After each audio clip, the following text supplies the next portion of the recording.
आप देख रहे हैं धमतरी एक्सप्रेस टीवी। मैं हूं रंजीत छावड़ा। आइए चलते हैं क्षेत्र की छोटी बड़ी खबरों की ओर। करगिल विजय दिवस पर महिमा सागर वार्ड स्थित करगिल उद्यान में पूर्व सैनिक सेवा परिषद द्वारा युद्ध में शहीद हुए 527 सैनिकों को भावभीनी श्रद्धांजलि अर्पित करते हुए विजय का जय घोष किया गया। कार्यक्रम की मुख्य अतिथि जनपद पंचायत अध्यक्ष अंगीरा ध्रुव थी और अध्यक्षता 1971 युद्ध के योद्धा CL प्रजापति ने की। विशिष्ट अतिथि के रूप में भाजपा युवा नेता जय हिंदुजा, कांग्रेस नेता दीपक सोनकर, राजेश जैन, रवि कुमार और जगमोहन साहू सभी कांकेर के रहने वाले थे। श्रद्धांजलि सभा को संबोधित करते हुए सैनिक सेवा परिषद के अध्यक्ष KP साहू, टीके साहू और PL प्रजापति ने कहा कि हमें भारतीय सेनाओं के पराक्रम और वीरता पर गर्व है। वे देश को जरूरत के अनुसार आज भी सेवा देने के लिए तैयार हैं।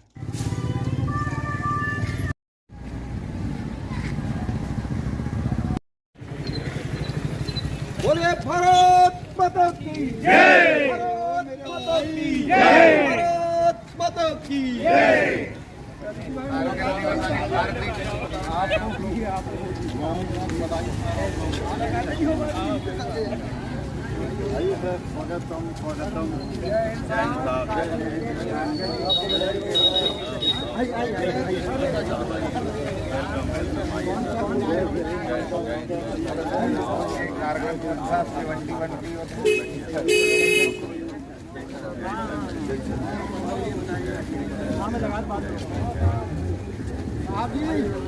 जय हिंद साहब।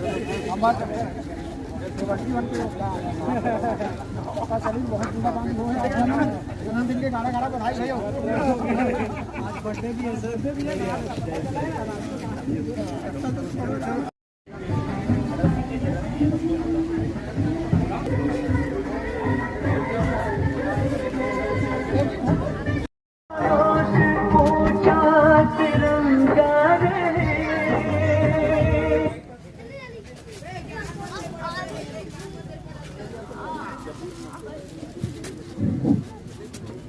बोले भारत माता की जय, भारत माता की जय।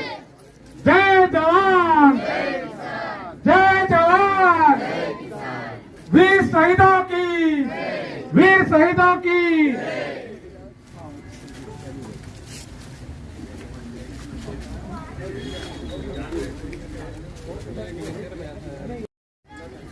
समस्त अतिथिगण, गणमान्य नागरिक, NCC एवं पूर्व सैनिकों, आप सभी को कारगिल विजय दिवस की ढेर सारी शुभकामनाएं। अब कार्यक्रम को गति प्रदान करने के लिए मैं अपने संचालक महोदय सम्माननीय नामदेव सर जी से निवेदन कि कार्यक्रम को गति प्रदान कीजिएगा। धन्यवाद।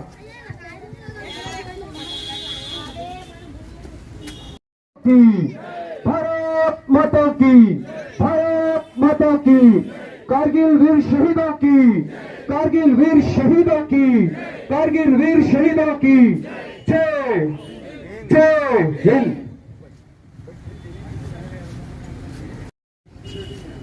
आज हम सभी यहाँ पर उपस्थित हैं, वो दिन जो हमें गर्वता महसूस कराने के लिए हम सभी यहाँ पर उपस्थित होते हैं। हर वर्ष 26 जुलाई को जब हम भारत के वीर सैनिकों की अदम्य साहस, वीरता और पराक्रम का वो इतिहास का दिन, जब हमारे देश के वीर सैनिकों ने अपनी अदम्य वीरता और साहस के परिचय देते हुए एक नया आयाम पूरे विश्व पटल पर रखी और विजय हासिल की। दुश्मनों के नापाक इरादों को नेस्त नाबूद करते हुए हमारे सैनिकों ने, हमारे वीर जवानों ने जो अपनी अदम्य साहस का परिचय दिया, वो ऐतिहासिक दिन आज हम सभी विजय दिवस के रूप में प्रति वर्ष, जो कि आज 36 वर्ष हो चुके हैं, इस विजय दिवस को हम सभी यहाँ पर उस विजय पर्व को मनाने के लिए हम सभी उपस्थित हुए हैं। मैं आज के समस्त अधिकारियों को और हमारे विशिष्ट अतिथि, मुख्य अतिथि अध्यक्षता कर रहे समस्त जनों को मैं वीर गाथा के प्रत्येक स्मारक और मां भारती के छायाचित्र और वीर शहीदों के छायाचित्र पर दीप प्रज्वलित और माल्यार्पण करने हेतु मैं सभी आगंतुकों का आमंत्रित करता हूं। देश का मान है, हम उस देश के फूल हैं यारों, हम उस देश के फूल हैं यारों, जिस देश का नाम हिंदुस्तान है, जिस देश का नाम हिंदुस्तान है।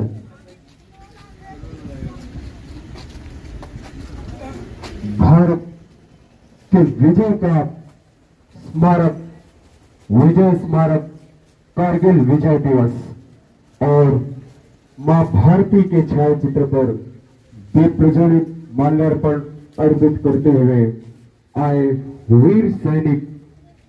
बोलिए भारत माता की, भारत माता की, भारत माता की, कारगिल वीर शहीदों की, कारगिल वीर शहीदों की वंदे वंदे जय हिंद।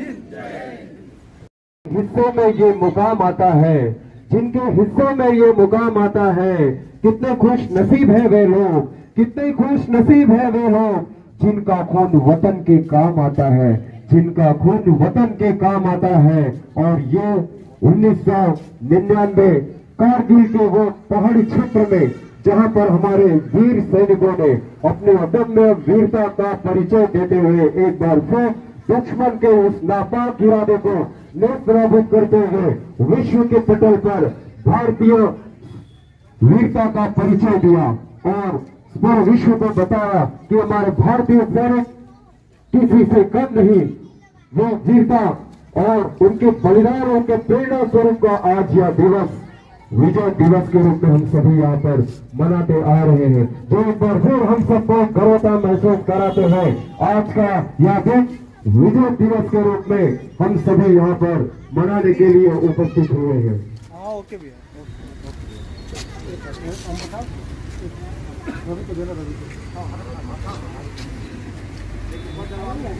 सर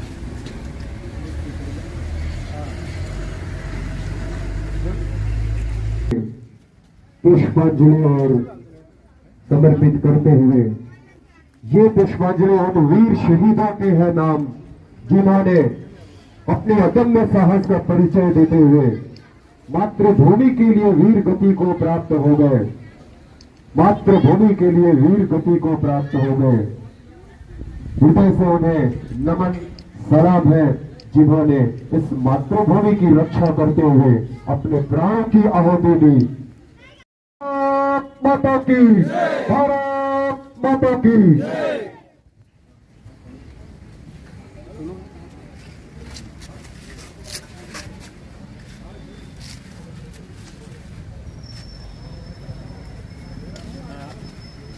और वीर शहीदों और विजय के प्रत्येक स्मारक चिन्ह पर पुष्पांजलि अर्पित करेंगे सभी एक के बाद एक, और हमारे देश के वीर शहीदों को श्रद्धांजलि अर्पित करेंगे पुष्पांजलि देते हुए।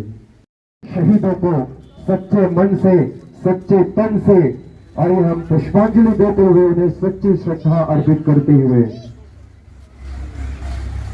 इसके पश्चात मई 1999 जब दुश्मनों ने अपने नापाक घुसपैठ करते हुए भारत की सीमा रेखा को पार करते हुए कारगिल सेक्टर में अपने घुसपैठ जमाया और अपने बंकर बनाना शुरू किया, तो बटालिक के याक की खोज करते हुए ताशी, जो कि उच्च पहाड़ियों पर अपने याक को खोजते हुए जब उन्होंने देखा कि पाकिस्तान के सैनिक अपने बंकर बना रहे थे, तभी उन्होंने इसकी सूचना भारतीय सैनिकों को दिया, मार गिराया। तब भारतीय सेना के द्वारा देते हुए हमारे भारत के वीर सैनिकों ने अपना परिचय दिया।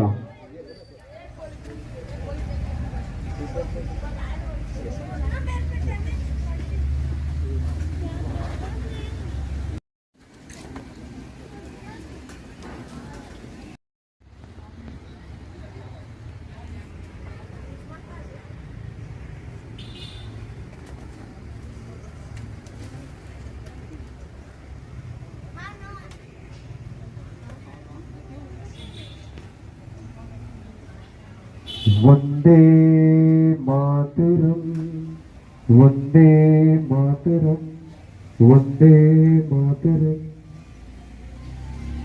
की जय। वीर शहीदों की जय। वीर शहीदों की जय। समस्त अधिकारियों का, अतिथियों का, विशिष्ट अतिथियों का अखिल भारतीय पूर्व सैनिक सेवा परिषद जिला धमतरी की ओर से अभिनंदन है, स्वागत है। और आंख खोलो तो धरती हिंदुस्तान की हो, जब आंख बंद हो तो यादें हिंदुस्तान की हो, जब आंख बंद हो तो यादें हिंदुस्तान की हो। हम मर भी जाए तो कोई गम नहीं यारो, हम मर भी जाए तो कोई गम नहीं यारो। मरते वक्त मिट्टी हिंदुस्तान की हो, मरते वक्त मिट्टी हिंदुस्तान की हो। ये भाव हमारे कारगिल योद्धाओं ने, जिन्होंने अपना सर्वोच्च बलिदान देते हुए मातृभूमि पर बलिदान हो गए, वीर गति को प्राप्त हो गए, उन्हीं की विजय की इस याद को हम सभी विजय पर्व के रूप में यहाँ पर मनाने उपस्थित हुए हैं। उपस्थित आज के मुख्य अतिथि जनपद अध्यक्ष जिला धमतरी के श्रीमती अंगिरा ध्रुव के स्वागत के लिए मैं कुमारी धेनु साहू जी को मैं मंच पर आमंत्रित करना चाहूंगा। आज के मुख्य अतिथि है श्री प्रेमलाल प्रजापति, जो कि 1971 के एक योद्धा है। आइए सत्सम्मान उनके स्वागत के लिए मैं मंच पर आमंत्रित करना चाहूंगा अखिल भारतीय पूर्व सैनिक जिला धमतरी के अध्यक्ष श्री केपी साहू सर जी को। 1971 के उस वीरता के युद्ध को उन्होंने अपने आंखों से देखा और उस भूमि पर और अभिज्ञान विशिष्ट अतिथि के रूप में हमारे बीच उपस्थित श्री जय हिंदुजा जी के स्वागत के लिए मैं मंच पर आमंत्रित करना चाहूंगा श्री मोनेश गिरी गोस्वामी सर जी को।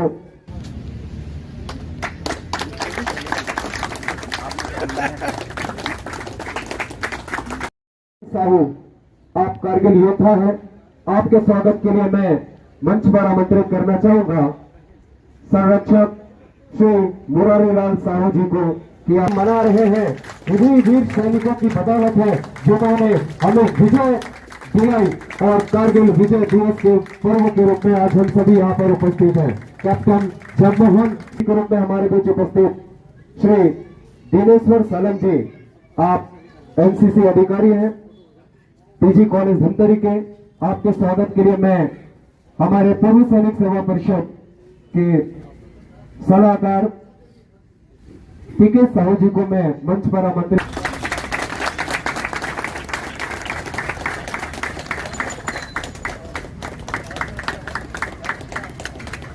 आप एफसीआई खाद्य अधिकारी हैं, आपके स्वागत के लिए मैं मंच पर आमंत्रित करना चाहूंगा अखिल भारतीय पूर्व सैनिक सेवा परिषद के सुनील कुमार जॉन सर को। जोरदार तालियां हो जाए।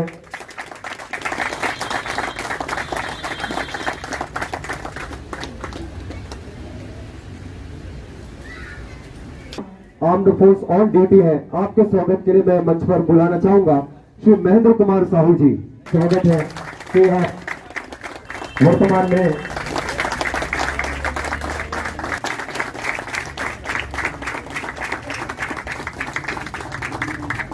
सभापति महिला एवं बाल विकास, अब हमारे मातृशक्ति के रूप में पधारी श्रीमती देवहूति साहू जी के पुष्प गुच्छ से स्वागत। सुरेंद्र सिंह यादव, संजय कुमार पांडे आदि ऐसे वीर सैनिकों ने जो कि भारत माता की सेवा करते हुए वीर गति को प्राप्त हो गए, ऐसे वीरों की शहादत जिनकी बदौलत आज एक बार फिर हम सभी यहाँ पर विजय का पर्व मना रहे हैं। ऐसे साहसी सैनिकों के सम्मान का यह पर्व, वीरता का यह पर्व और समर्पण का यह पर्व हम सभी 26 जुलाई को हर वर्ष, जो कि आज 25 वर्ष पूर्ण होने के पश्चात एक बार फिर हम सभी यहाँ पर उपस्थित हुए हैं, उनके वीरता सलाम करने हेतु उनके अदम्य साहस को सलाम करते हुए मैं विजय दिवस और पर विस्तार पूर्वक परिचय देने के लिए मैं मंच पर आमंत्रित करना चाहूंगा अखिल भारतीय पूर्व सैनिक सेवा परिषद जिला धमतरी के अध्यक्ष श्री केपी साहू सर जी से। की भारत माता की जय। आज कारगिल विजय दिवस के इस समारोह के मुख्य अतिथि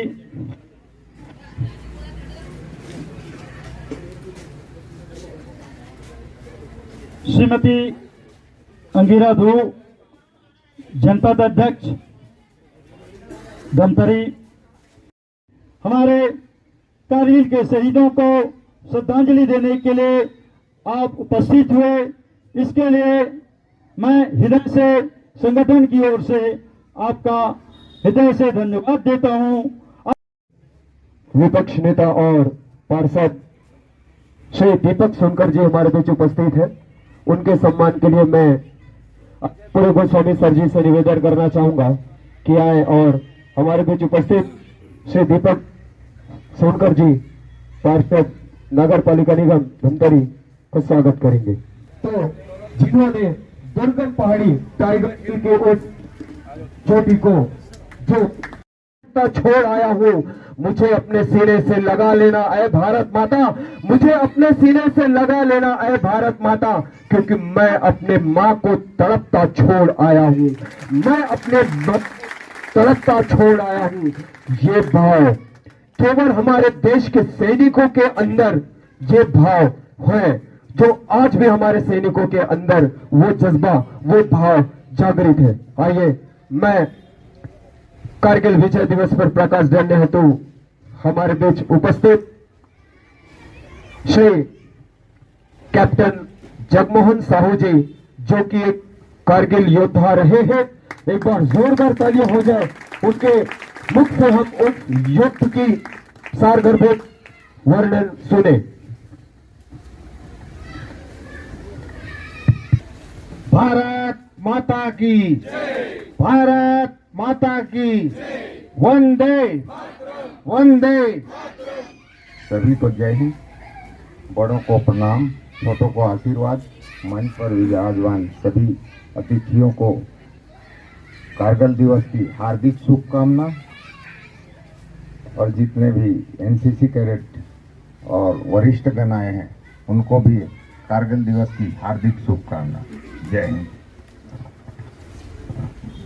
कारगिल दिवस के बारे में हमारे केपी सर ने बहुत कुछ बताया है, उसी की कड़ी में मैं थोड़ा सा आगे चलता, क्योंकि ये लड़ाई मैंने खुद लड़ी।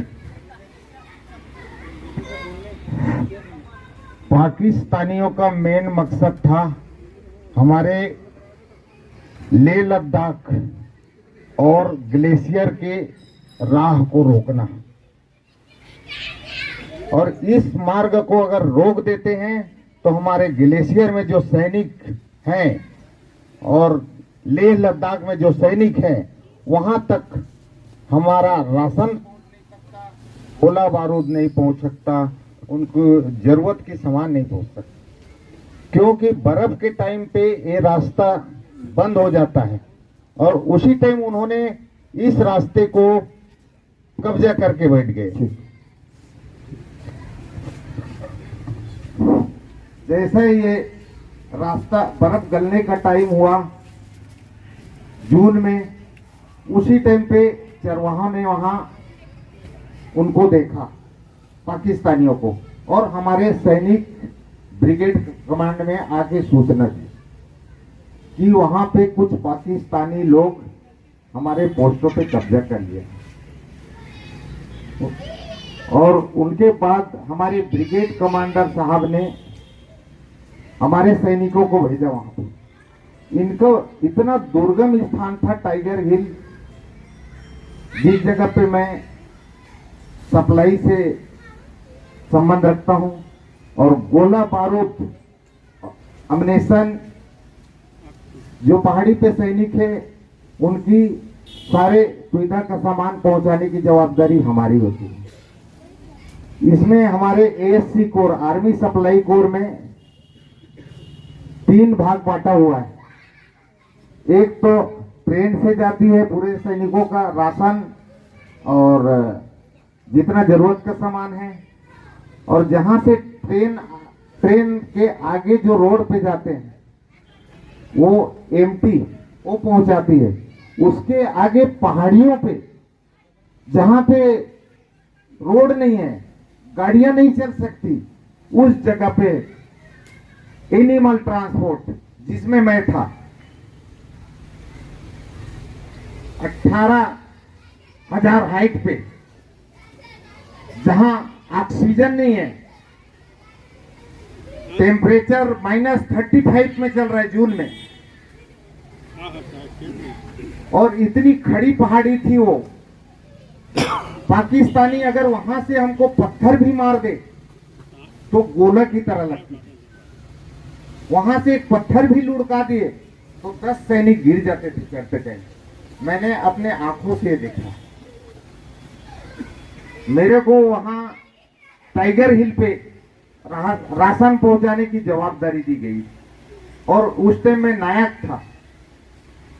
उस 12 जवान, 6 जवान और 12 घोड़ा, एक जवान के पास 2 घोड़ा। हम लोग सुबह तैयार होकर के जाते थे राशन पहुंचाने के लिए। उनका जरूरत का सामान, पानी से लेकर के अम्निशन, हर एक जरूरत के सामान लेके जाते थे। उसी बीच में पाकिस्तानी फौज को पता चला कि इनकी सप्लाई अब घोड़ों से हो रही है, तो उन्होंने फिर रणनीति बनाई कि इनको टारगेट बनाया जाए। इनको अगर टारगेट बनाएंगे, जो राशन पहुंचा रहे हैं घोड़े वाले टीम को, तो ऊपर वाले सैनिक न लड़ पाएंगे और भूखा मर जाएंगे। उनका अगला प्लानिंग ये था, और उन्होंने 3 दिन ड्यूटी किए हुए थे। अचानक से 9:15 और 9:30 के बीच हमारे 12 घोड़े की और 6 जवान की, एक के पास 2 कानवाई चल रही थी। उसी बीच में 6वें 7वें नंबर पे उनका गोला आके गिरा। उसमें मैं फर्स्ट नंबर में था क्योंकि कमांडर था, और उन्होंने बीच में मारा गोले को बीच में मारा, तो इतना जोर से धमाका हुआ कि धूल ही धूल, कुछ दिखाई नहीं दिया जब गोला वहां पे फटा तो। और देखिए तो हमको जब पत्थर वगैरह उड़ रहा होगा, एक जवान का इतना चिथड़ा बन के उड़ गया, उसका कुछ भी नहीं मिला। ये सोच के अभी भी भावुक होते हैं, और मैंने आंखों से देखा है। और मेरे साथ खाया पिया था वो जवान, साथ में रहते थे, तो ऐसा मंजर देखिए याद आ जाता है तो मेरे को बहुत दर्द होता है।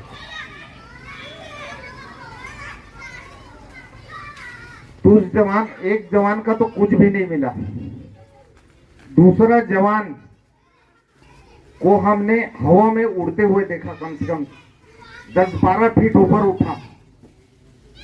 उसका घोड़ा भी करीब 5-6 फीट उठा और वहां से धड़ाम से गिरा। वो हमारे को दिखाई दिया। जब ये वहां धूल और पत्थर का गुब्बारा खत्म हुआ तो वो जवान हिल रहा था। दूसरा जवान जिसको लगा था वो हिल रहा था। उसके बाद थोड़ा सा शांत होने के बाद दौड़ के उसको गए और मैं अपने गोदी में लिया उस जवान को। जैसे ही गोदी में लिया, उन्होंने पाकिस्तान की तरफ इशारा करके दिखाया, छोड़ना नहीं।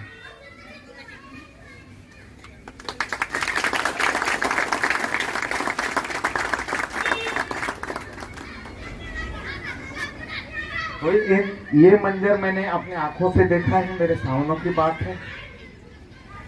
थोड़ा बोलने में मेरे को थोड़ा दिक्कत हो रहा है, आप लोग समझ सकते हैं। मेरे साथ वो जवान रहा है, खाया है, पिया है। तो ये लड़ाई हमने इस तरह लड़ी है।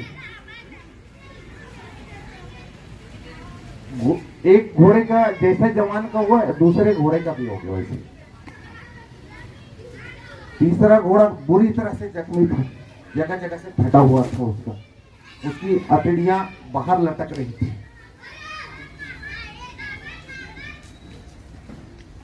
तो ये मंजर था वहां पे। चलो जैसा भी हो, एक सैनिक थे हम, लेकिन हम पीछे रुके नहीं। जो हम बचे थे वहां पीछे नहीं रुके और जवानों को पीछे से जो आ रहे थे उनको हैंड ओवर कर दिए और अपना लक्ष्य की ओर बढ़ गए।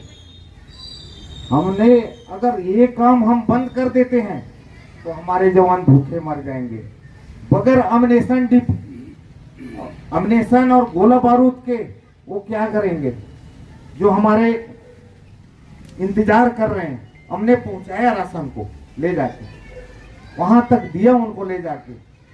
और अगली रणनीति हमारी ये हुई, दिन के समय हो सकता है उनको दिखाई देता होगा, तो हमने अपने ब्रिगेड कमांडर साहब को बताया, सर हम रात को पहुंचाएंगे जवानों का राशन और गोला बारूद। फिर हमने शाम होते ही, अंधेरा होते ही अपना सामान लोड करवाना और रात को चलते थे अंधेरे में। जहां एक गलती से एक पैर किनारे पे लग गया या एक पत्थर से लुढ़क गया तो सीधा हम कहाएंगे नीचे, सीधा कम से कम 3 किलोमीटर नीचे खाई पे कुछ भी नहीं मिलेगा। इतना पैडंगरी रास्ता, जो लोग सेना में थे उनको देखे होंगे, हमारे एनिमल ट्रांसपोर्ट का बिल्कुल छोटा सा रास्ता, उसमें हम चलते थे घूम घूम।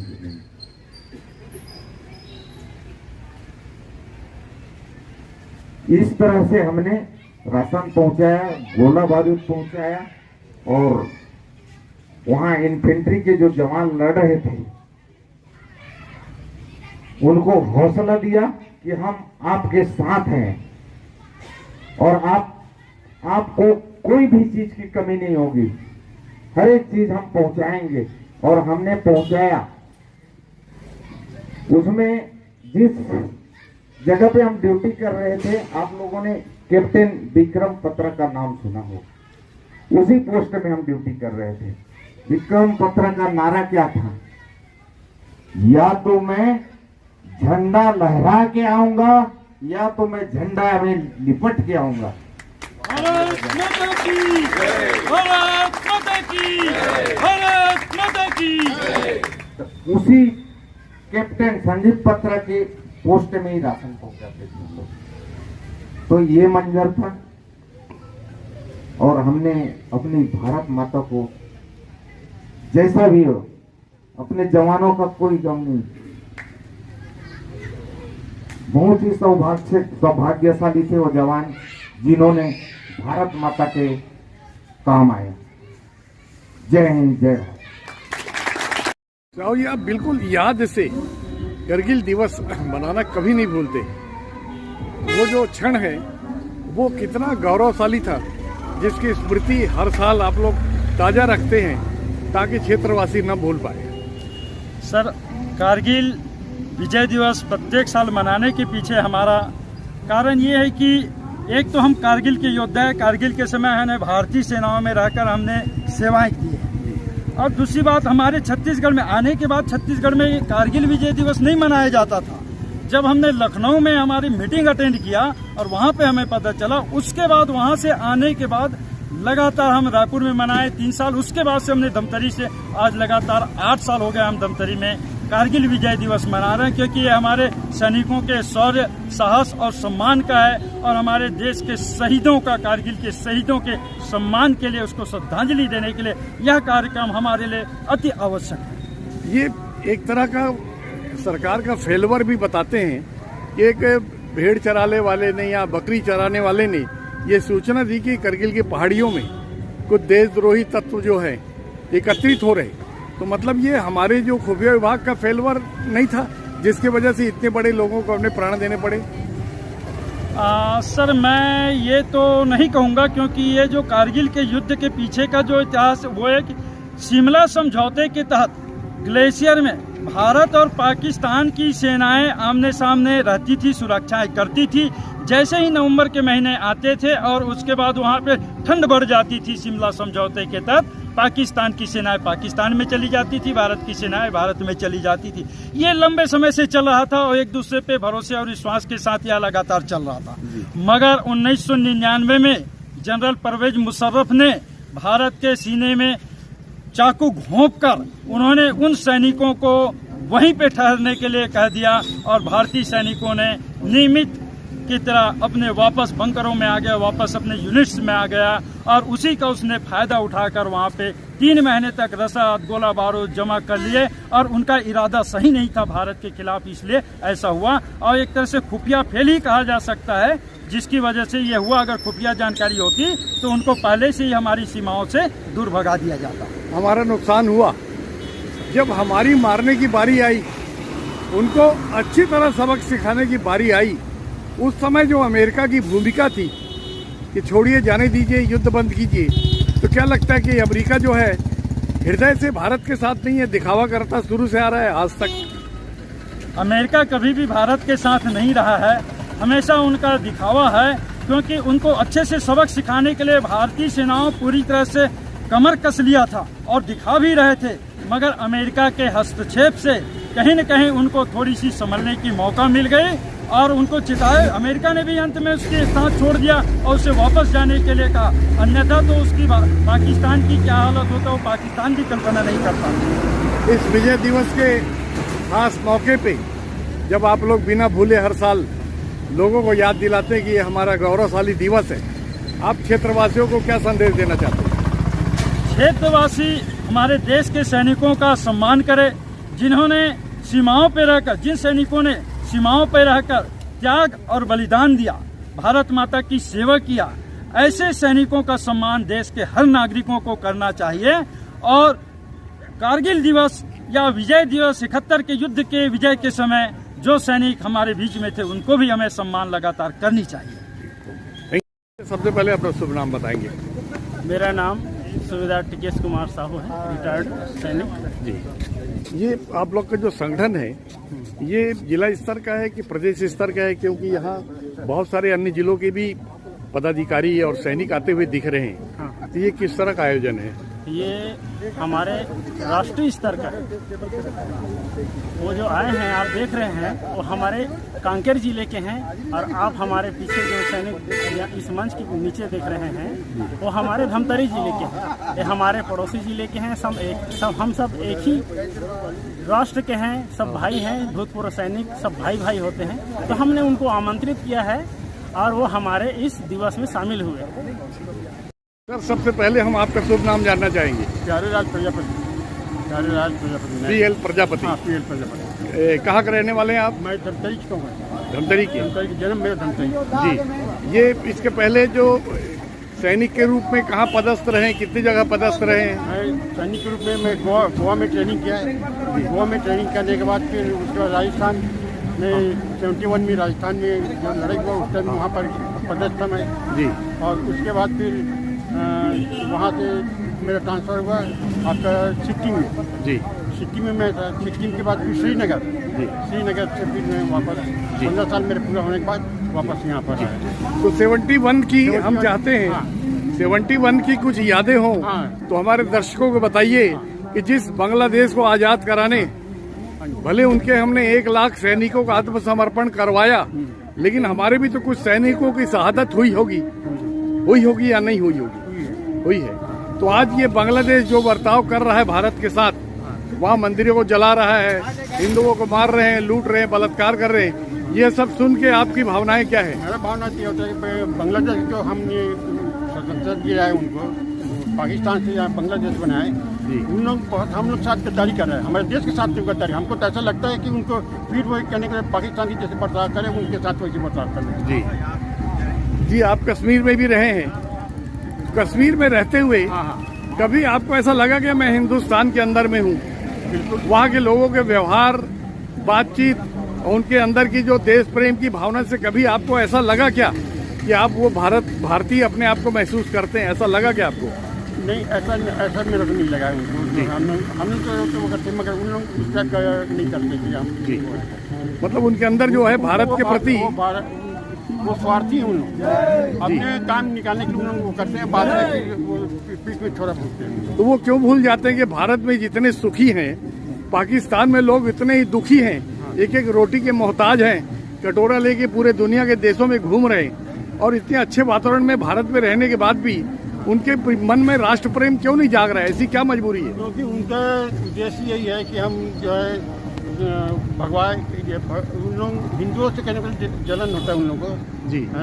उन लोग तो कभी नहीं चाहते कि हिंदू जो है आगे बढ़े। वो सोचते हैं कि हम करेंगे, जबकि हिंदू ऐसा नहीं सोचते। हिंदू हम लोग ऐसा कभी नहीं सोचते, हम उनका भलाई के लिए सोचते हैं। मगर उनको शुरू से कहने से उन जैसे पैदा होते हैं ना, वैसे भारत के विरुद्ध कहने को उनको मतलब उनके मन में बचपन से जहर भरा जाता है। भरा जाता है, इसलिए उन लोग दुश्मन के तौर से व्यवहार करते हैं।